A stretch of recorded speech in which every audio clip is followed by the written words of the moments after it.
Why don't you ask yourself, how can you be sure that you're not dreaming now? What if we lose our sense organs? How can we prove the reality? How can we define real? Maybe you will remember the movie of the Vanilla Sky. These questions are also asked in this movie. Let's watch the scene about how lead character David's dreams affect him. You're amazing. Hola. Hola.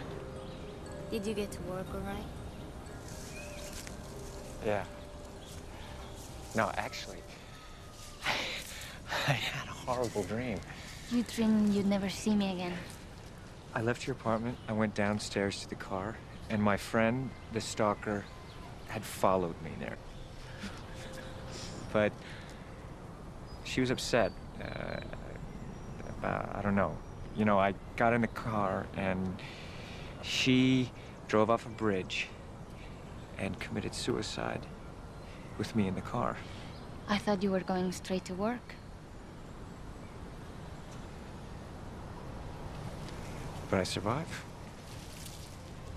With my arm and my face reconstructed. And what's worse, I can't wake up.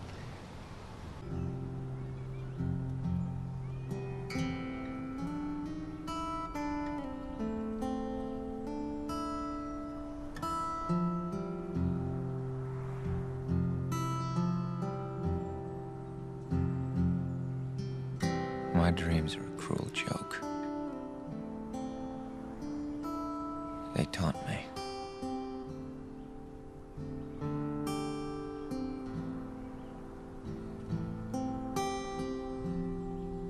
Even in my dreams, I'm an idiot who knows he's about to wake up to reality. If I could only avoid sleep. And I can't. As you see, David confused between reality and dream. The main reason is that both experiences take place in the mind. What we call real life is nothing but electrical signals affecting the brain.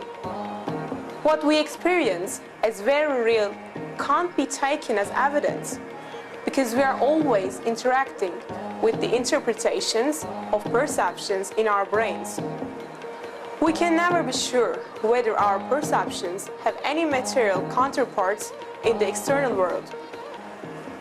In the following scene, David's doctor asks him whether he can distinguish between reality and dream. Let's watch the movie.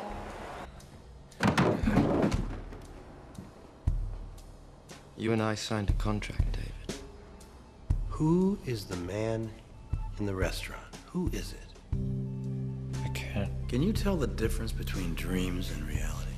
Of course, can you? Think about it. Think with your head. You signed a contract, did you not? I signed something. Was the man in the restaurant there? Fuck. Accept your body's resistance. Let your head answer. You and I signed a contract, David. Yes. That's right. Who is Ellie? I don't know what's real. As you see David living within artificially induced dreams, he believes in the reality of his past experiences. The same is true for many people's present lives.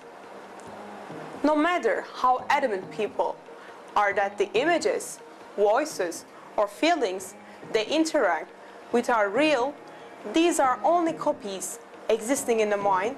In other words, imaginary copies of things they can never actually reach. You will obviously see that you are actually living in an imaginary world especially created for you. So, what do the facts about matters show us? First of all, we should ask, who is the one who can see in utter darkness without requiring an iris, pupil, retina, optic nerve, and enjoy electrical signals as a colorful garden?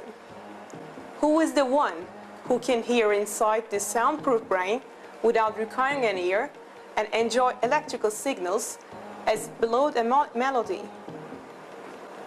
Obviously, the being who perceives all this and forms the consciousness cannot be the brain. It consists only molecules of water, fats, and proteins formed by unconscious atoms. Every person of common sense and conscious will realize straight away that the soul inside the brain watches everything that happens through life. Every human being possesses a soul that can see without requiring an eye, can hear without needing an ear, and can think without a brain. The world of perceptions with which the soul interacts has been created and continues to be created in every moment by Almighty God. Realizing that you're not interacting with matter itself, but with the visions God lets you watch, you will change your views on life, your values, and your entire life. This change will be for the better on personal and social levels too, because anyone aware of this reality will adopt with no difficulty the noble character that God commends in the Quran. People who do not create the world, who realize that matter is only an illusion, know that man's most important possession is his spirituality. Anyone who is aware that God sees and hears him at all times, who knows he will be held accountable for all his actions in the hereafter, will naturally be of good character. In this way, everyone in society will respect one another and strive with each other in the race to do right. The values between people will change. Material things will lose their value. And thus, the measures of superiority, instead of status and rank, will become good character and consciousness of God. Nobody will chase things that are actually illusions, and everybody will seek truth. People's actions will be based on what is pleasing to God, instead of other people's opinions. Pride, vanity, and arrogance caused by wealth and property, rank and status will be replaced by modesty and the comprehension of the one's shortcomings. Therefore, people will willingly live by the examples of good character given in the Quran. Naturally, these changes will cure many of the ills of the modern society.